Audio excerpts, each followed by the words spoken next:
Subscribe now and press the bell icon. आपका स्वागत है।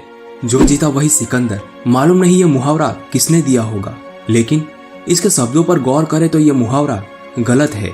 सच में सिकंदर जीता नहीं था, बल्कि हार गया था।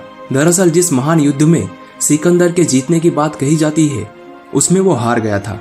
उस युद्ध का विजेता पोरस था। सिकंदर पूरे संसार को जीतने का सपना लिए भारत आया था और एक के बाद एक लड़ाइयाँ जीतता गया। पूरे विश्व पर अपना कब्जा करना चाहता था। उसके द्वारा इतनी लड़ाइयाँ जीतने के बाद इतिहासकार इस बात को मानने के लिए तैयार नहीं है कि वो पोरस के साथ युद्ध में हार गया था और पूरे भारत में यह बात फैल गई कि सिकंदर जीत गया है।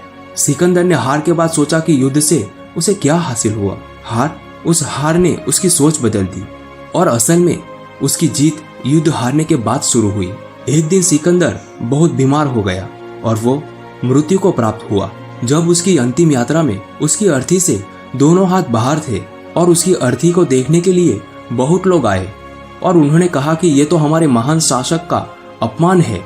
लेकिन पता चला कि ऐसी इच्छा सिकंदर की थी कि अंतिम यात्रा में उसके हाथ अर्थी से बाहर होने चाहिए। अब सवाल आता है कि सिकंदर ऐसा क्यों चाहता था। मरने से पहले सिकंदर की इच्छा थी, जो उसने अपने साथी को बताई थी, कि मरने के बाद उसके दोनों हाथ अर्थी से बाहर लटका दिए जाए, ताकि संसार देख सके कि सिकंदर इस दुनिया में खाली हाथ आया और खाली हाथ जा रहा है। उसने दुनिया को दिखा दिया कि संसार में सब खाली हाथ आते हैं और खाली हाथ जाते हैं। और उस दिन से ही घमंडी और क्रूर राजा जीत का प्रमाण बन गया। जिस युद्ध में वो हार गया था, उसे भी किताबों और लोगों के दिलों में वो जीत गया और मुहावरा प्रचलित हो गया, जो जीता वही सिकंदर। सिकंदर ने तलवार के दम पर दुनिया को जीतना चाहा, पर उसे समझ नहीं आया कि ऐसा करना संभव नहीं है और उसने दुनिया को विचारों के दम पर लोगों के दिलों को जीता।